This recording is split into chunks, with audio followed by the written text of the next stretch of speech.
Kita memulai dengan mendoakan saudara-saudari kita, semoga yang sampai malam hari ini belum beriman kepada Allah, dikuatkan jiwanya untuk bersyahadat sebelum ia wafat kembali kepada Allah Subhanahu wa taala. Semoga para pelaku maksiat pada malam hari ini disadarkan hatinya dan mau bertobat, dan semoga kita bersama mereka wafat dalam keadaan husnul khatimah insyaallah.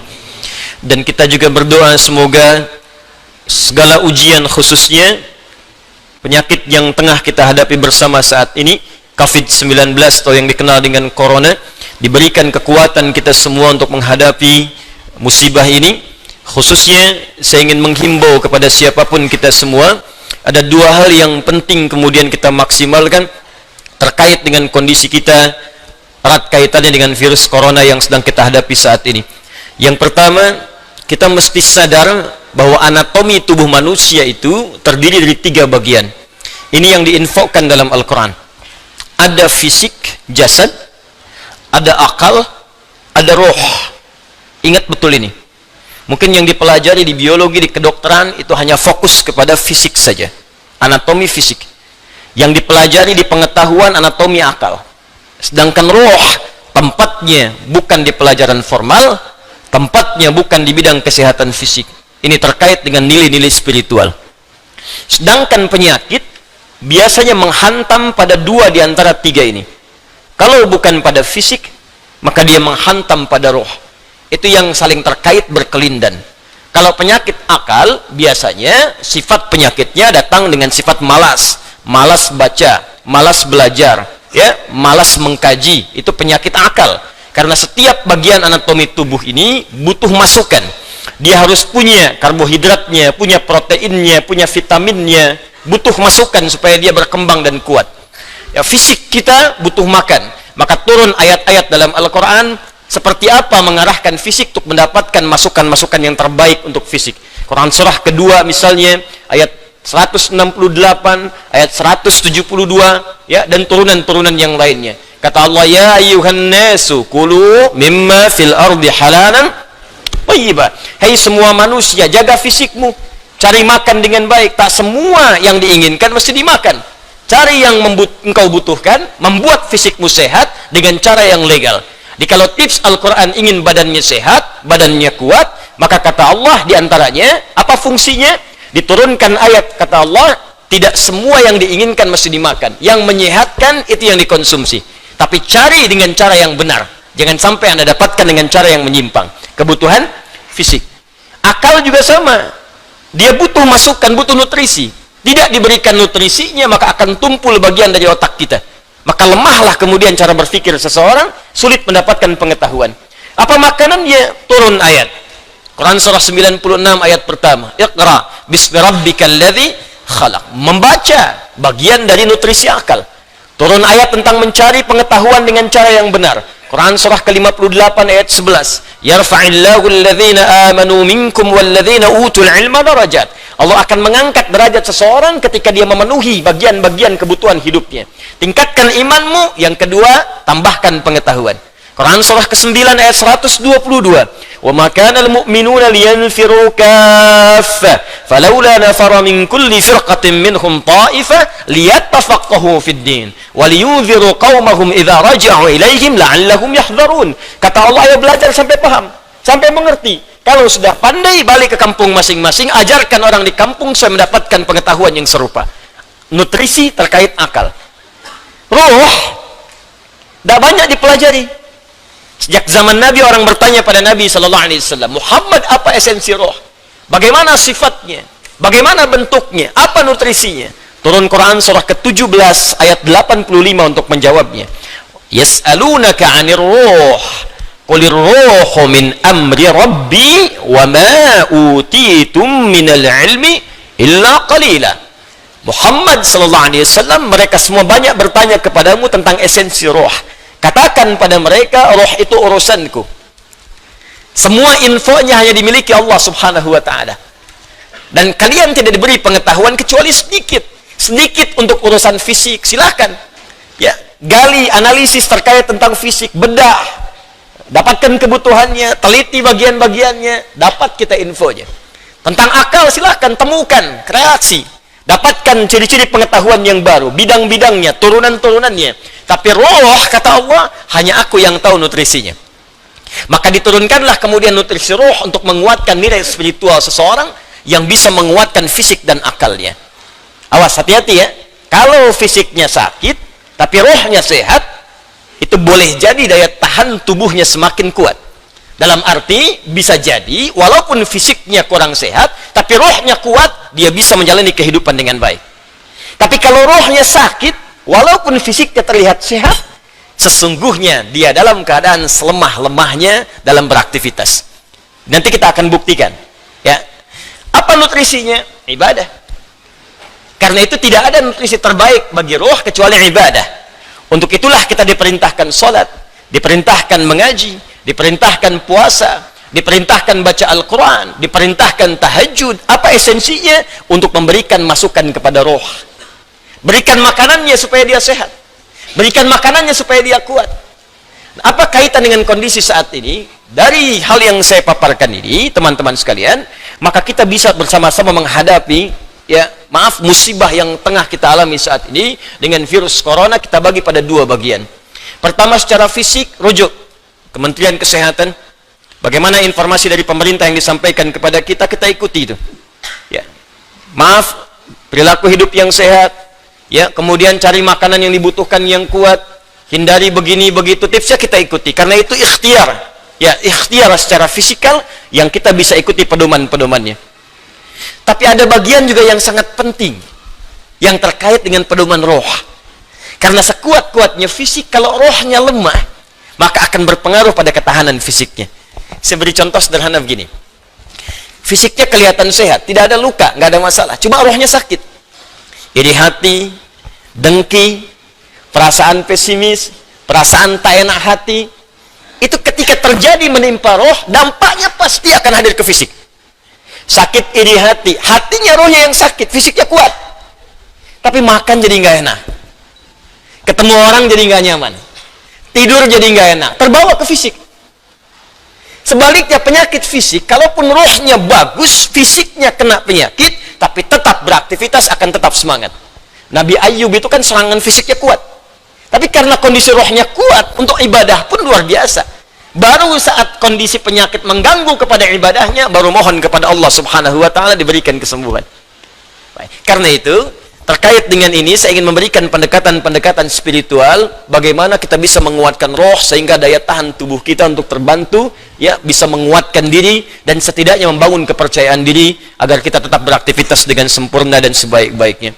Ini penting saya sampaikan, karena beberapa pekan ini, saya menerima pesan, tidak hanya dari Indonesia, tapi dari saudara-saudari kita yang di luar negeri, khususnya di bilangan Korea, kemudian ada di Jepang, di beberapa tempat, bahkan yang jangankan untuk ta'lim, untuk sekedar sholat berjamaah pun sekarang belum diizinkan untuk berada di masjid atau di tempat-tempat terbuka karena dikhawatirkan tersebarnya dengan mudah virus COVID-19 ini.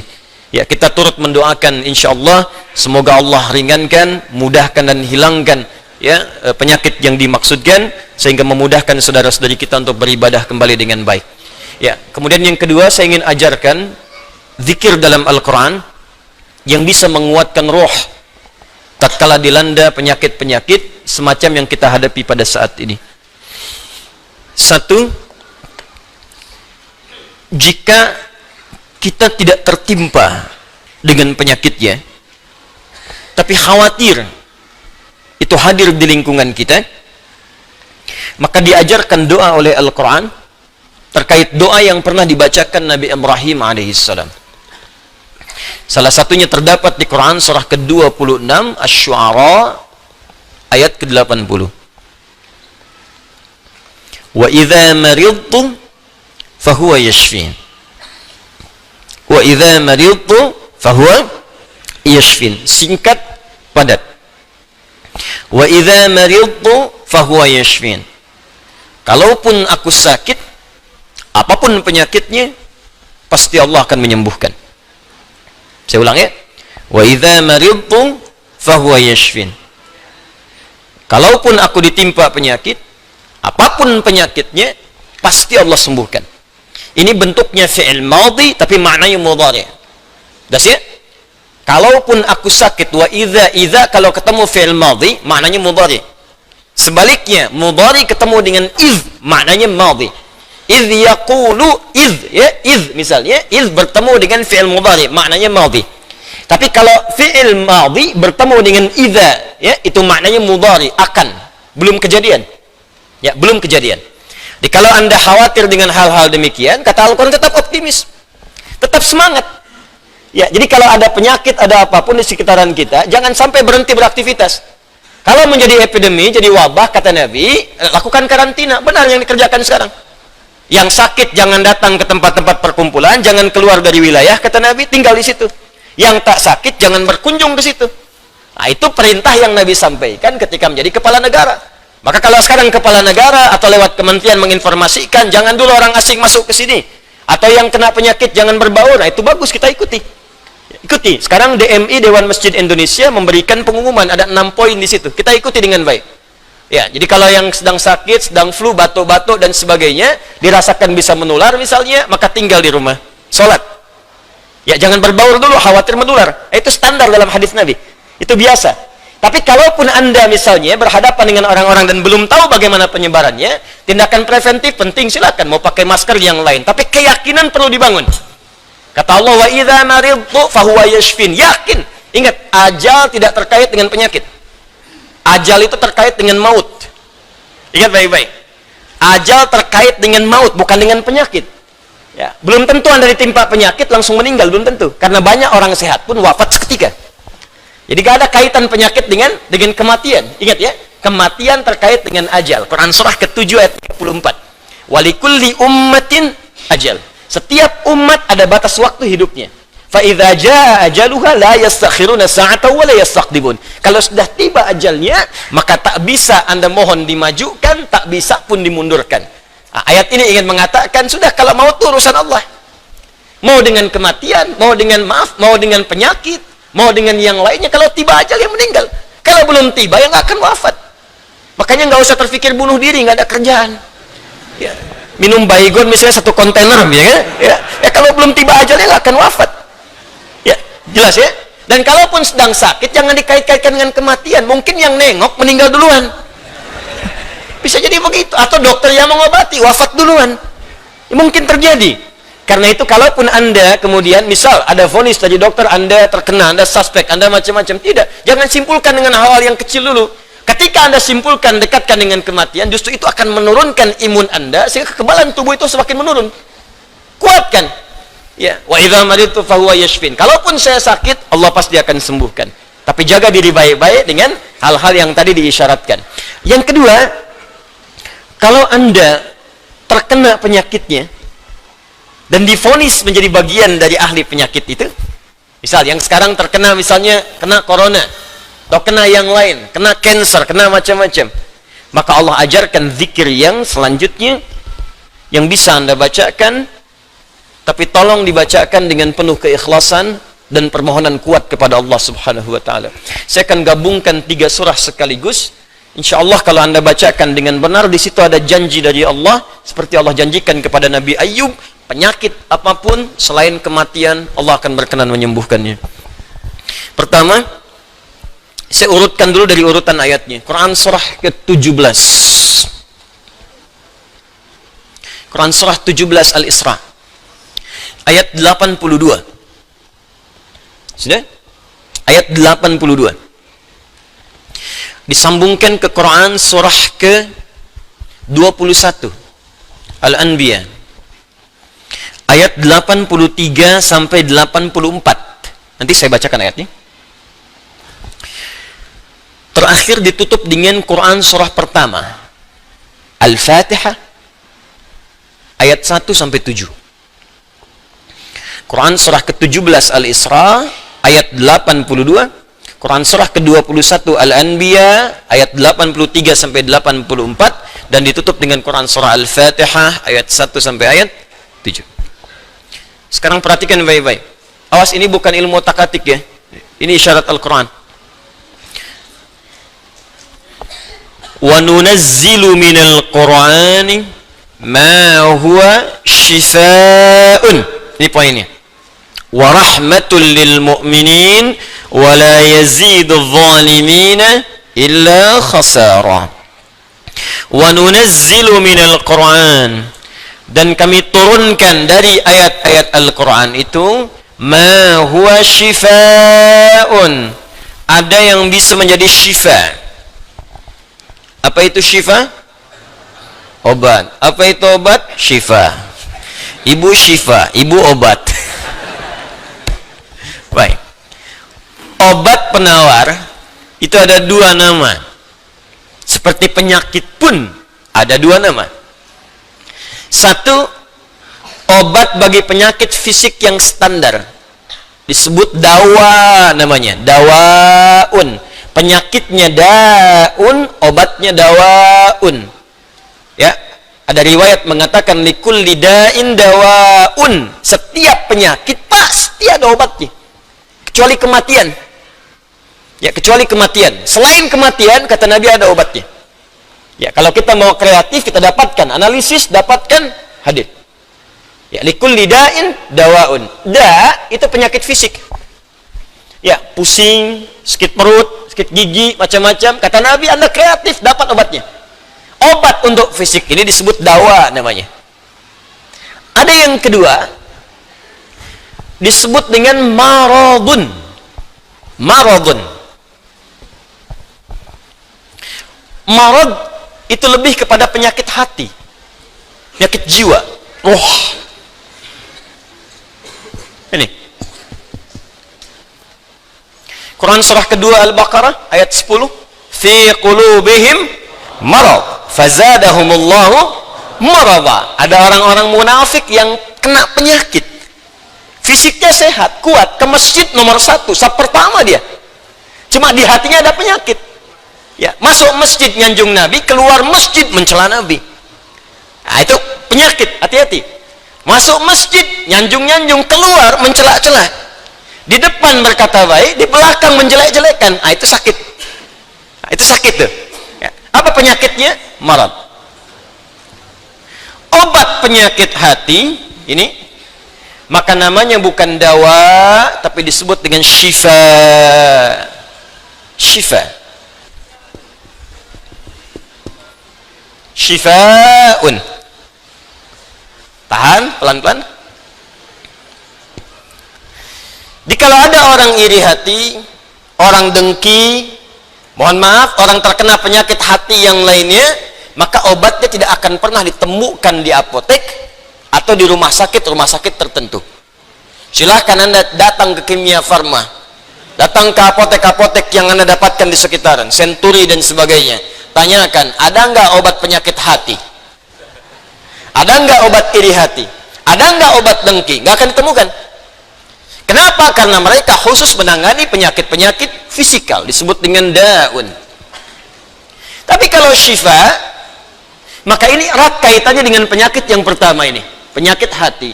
Di mana ditemukannya? Kata Allah, wa nunazzilu minal Qur'an. Solusinya ada dalam Al-Quran. Maka nanti Allah turunkan beberapa amalan-amalan yang saat dikerjakan amalan itu bisa menghikis, menyembuhkan, bahkan menghilangkan penyakit-penyakit hati.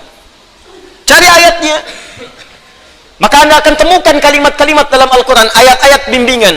Ini obat untuk menghilangkan malas, ini obat untuk menghilangkan iri hati, bahkan ini mencegah penyakit dengki. Kalau ada orang sekitaran dengki dengan kita, bacakan ayat ini, turun surah Al-Falaq. Kalau ada orang munafik, bacakan surat yang ini. Kalau ada orang ini, bacakan surat yang ini. Nah, pencegahan-pencegahannya, obatnya ditemukan bagiannya di Al-Quran. Tapi syifa juga memiliki makna yang kedua.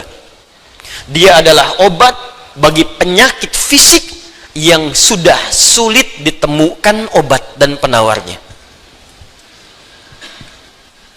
Kalau dokter sudah mengatakan, sudah ini nggak ada obatnya, ini belum ditemukan penawarnya, maka Allah turunkan kemudian beberapa ayat dalam Al-Quran berupa zikir-zikir tertentu yang kalau dilakukan dengan benar maka melahirkan penawar yang tidak ditemukan secara fisikal. Apa diantaranya? Yuk kita bacakan Quran surah ke-21 Al-Anbiya ayat ke-83 sampai 84. Kenal Nabi Ayub? Bagus. Ada yang kenal di sini. Baik. Bukankah ujian Nabi Ayub salah satunya kena penyakit fisik? Bukankah ujian Nabi Ayub alaihissalam salah satunya kena penyakit fisik? Ya. Pertama ujian harta, habis semua asetnya. Yang kedua ujian keluarga, wafat semua anaknya. Yang kedua ketiga ujian fisik. Ditimpa, diuji dengan penyakit, maaf, yang belum ditemukan obatnya, tidak akan pernah dirasakan orang sebelumnya, tidak dialami orang setelahnya, saking parahnya penyakitnya. Dokter mengatakan sudah nggak ada obat. Orang mengatakan secara klinis mustahil sembuh, nggak ada obatnya. Maka apa yang dikerjakan oleh Nabi Ayub alaihissalam? Ingat, ini pesan dari Al-Quran. Ada isyarat begini, ketika manusia mengatakan, makhluk mengatakan ini mustahil, itu tanda pertama dari Allah supaya langsung kita diminta untuk memohon kepada Allah subhanahu wa ta'ala.